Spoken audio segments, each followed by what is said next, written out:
Fala galera, tudo bom? Hoje iremos falar um pouquinho a respeito do nosso sistema respiratório. Não ele como um todo, e sim algumas partes importantes que eu selecionei para que a gente venha trabalhá-la. Como, por exemplo, os movimentos respiratórios, a hematose e algumas reações bioquímicas que ocorrem aí dentro desse sistema. Vamos lá?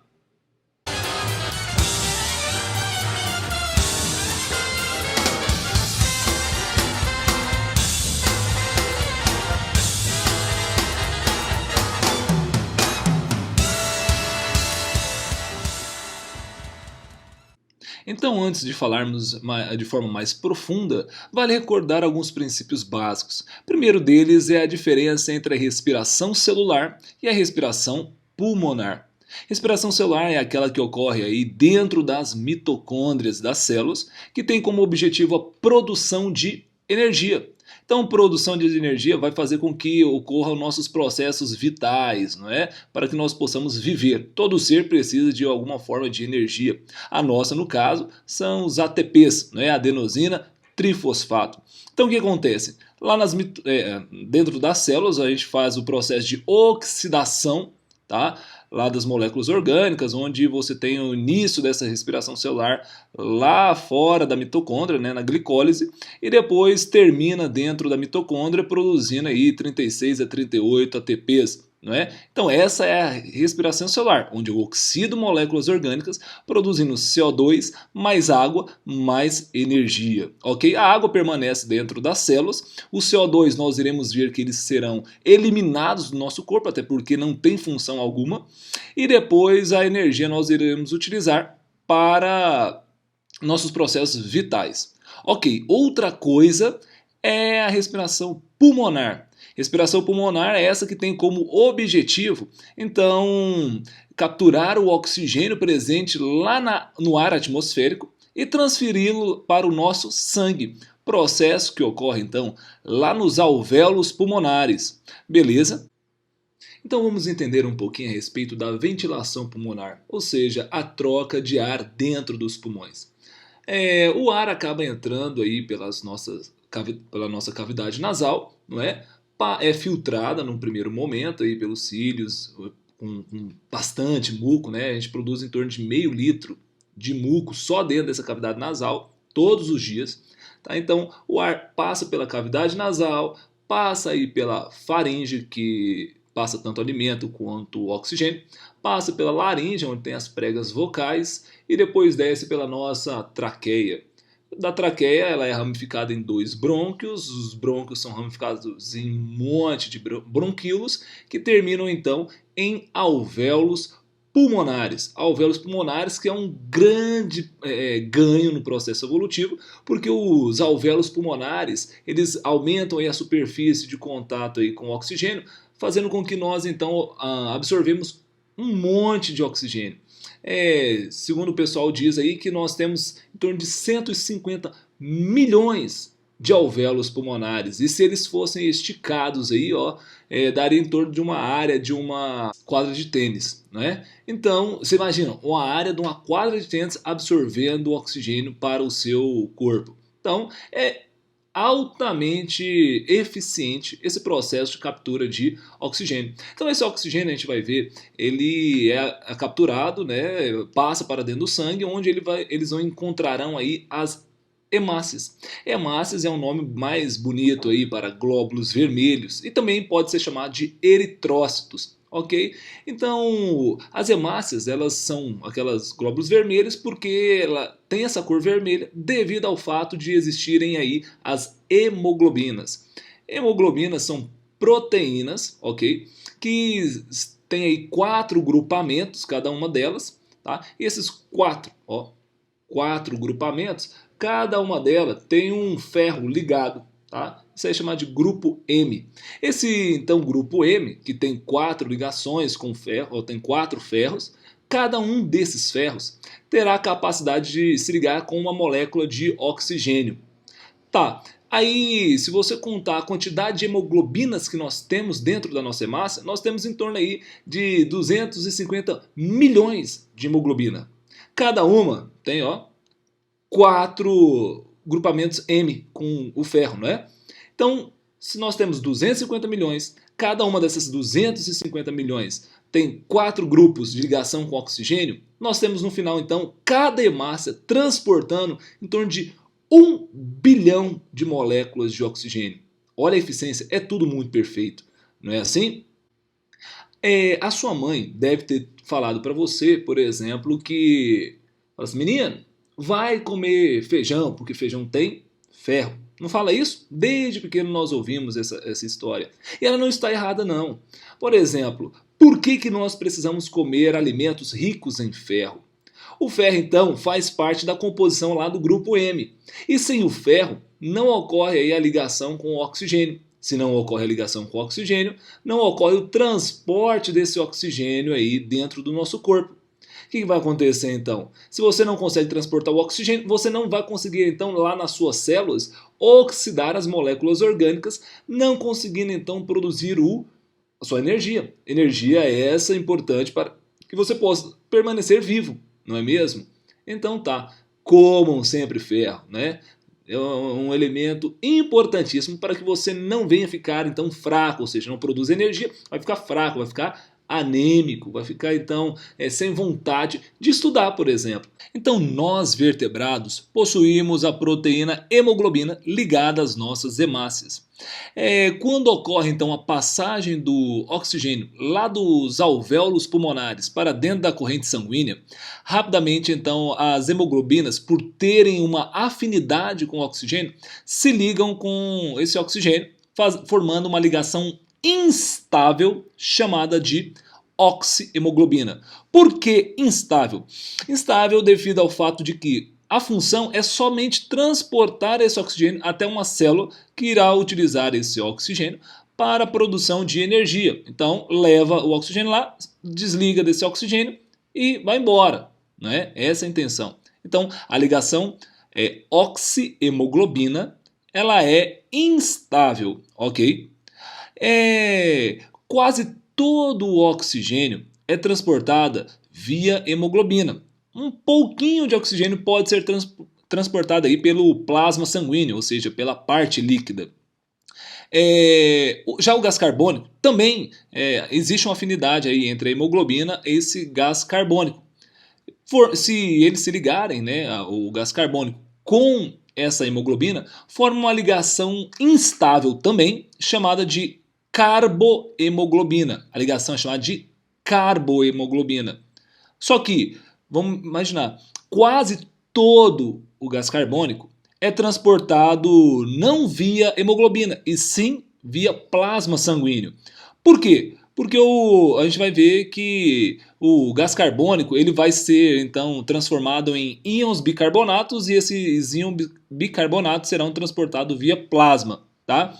Agora, existe um outro fato de que um outro gás chamado de monóxido de carbono pode também se ligar às hemoglobinas. Tá? Mas aonde veio esse gás monóxido de carbono? O CO, né? Não é o CO2, não é o gás carbônico, é o CO, monóxido de carbono. Quando ocorre então a queima incompleta dos combustíveis, por exemplo, em um carro, ocorre a liberação então desse monóxido de carbono. As hemoglobinas têm alta afinidade também pelo esse monóxido de carbono. Todavia, a sua ligação é altamente estável, ou seja, difícil de se quebrar. Tá? Então o monóxido de carbono se liga, uma ligação chamada de carboxihemoglobina, e não mais carbohemoglobina. Agora a ligação com monóxido de carbono é carboxihemoglobina. Essa carboxihemoglobina, então, por ser estável, ou seja, difícil de se quebrar, faz com que então o lugar aonde era para se ligar com o oxigênio não ocorre essa ligação. Então a pessoa não consegue fazer o transporte do oxigênio. Chega um momento então que ela vai ficar asfixiada e vai acabar morrendo aí, não é? Porque não conseguiu transportar o oxigênio, não produziu energia dentro das células e acabou morrendo. O que acontece? Aonde geralmente ocorrem esses fatos de asfixia por monóxido de carbono?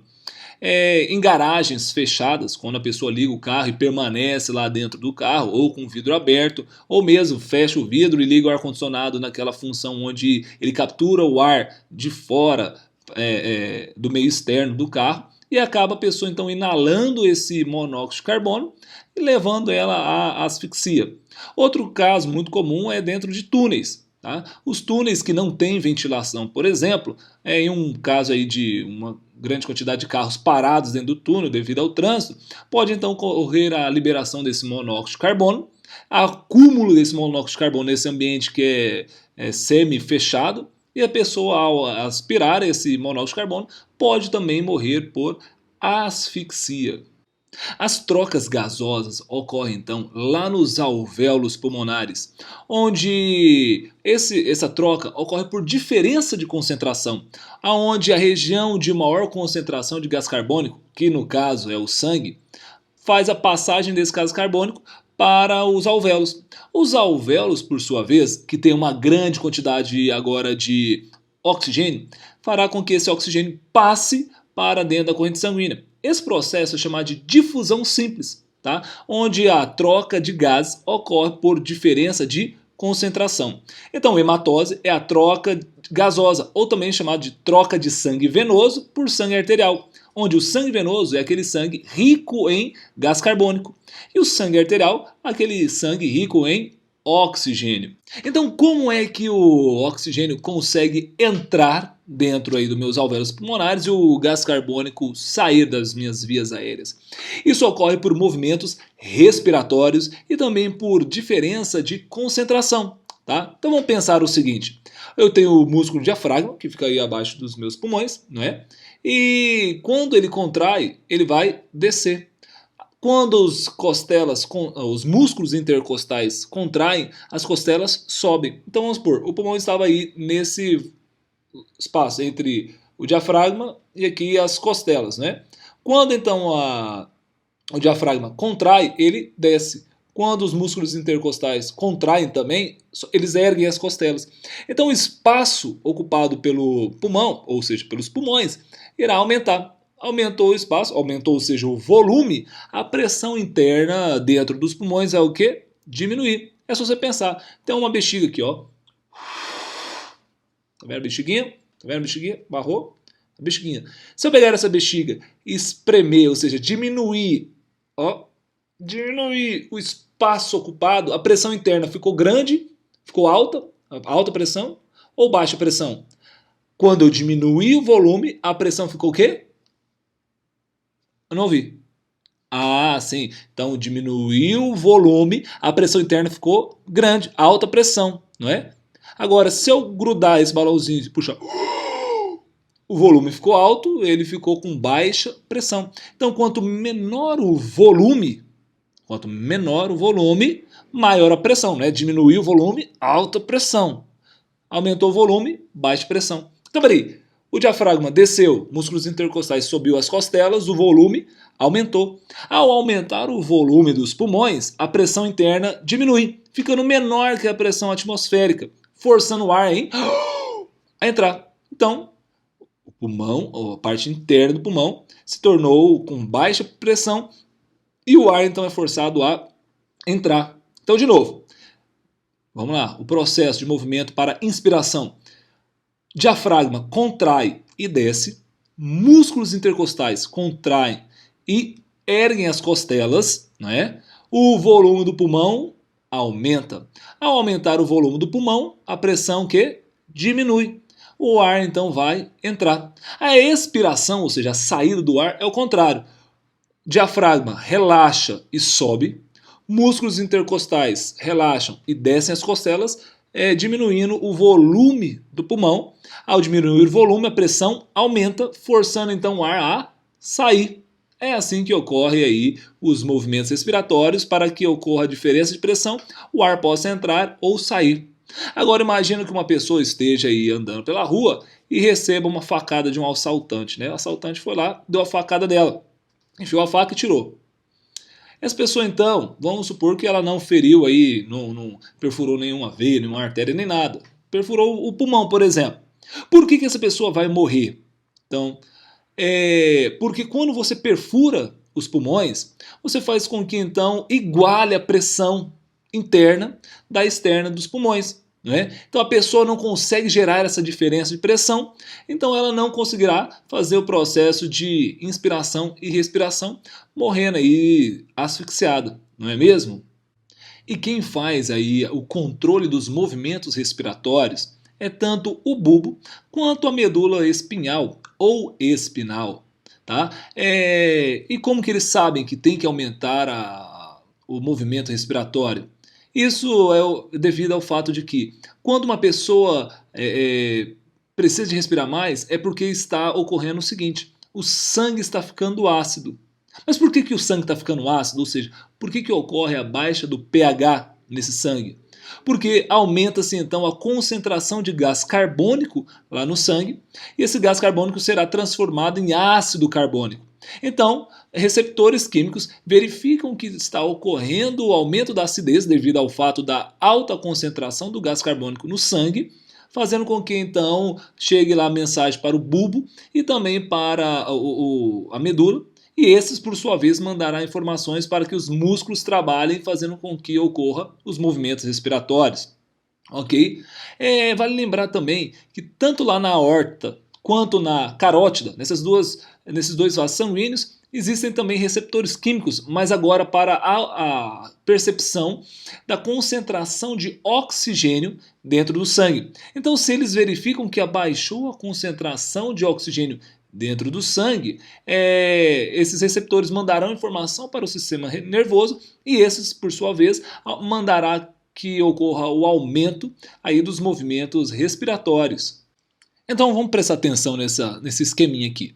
Você tem uns tecidos, e o tecido, por exemplo, irá oxidar moléculas orgânicas para produzir aí a sua energia, né? Por exemplo, glicose com oxigênio produzindo CO2 mais água mais energia.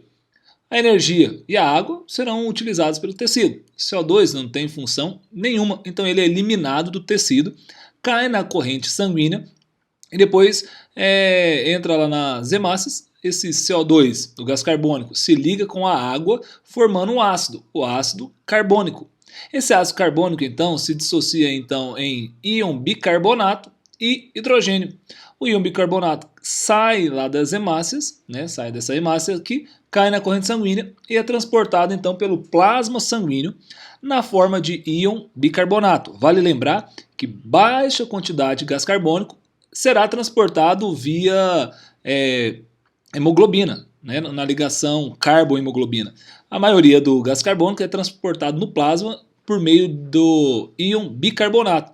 Só que quando chega lá nos pulmões, esse íon bicarbonato ele vai voltar para as hemácias, né? Esse íon bicarbonato se liga com hidrogênio, formando o ácido carbônico. Esse ácido carbônico então se dissocia em gás carbônico e água. O gás carbônico então sai lá da hemácia, cai na corrente sanguínea e depois passa para dentro dos alvéolos pulmonares. Dos alvéolos ele faz o caminho contrário. Do alvéolo ele passa para os bronquíolos, para os brônquios, para a traqueia, né, pela laringe, pela faringe e depois é eliminado para o meio externo. Então, pessoal, ficamos por aqui. Espero que todos tenham gostado e até a próxima videoaula. Até mais. Tchau, tchau.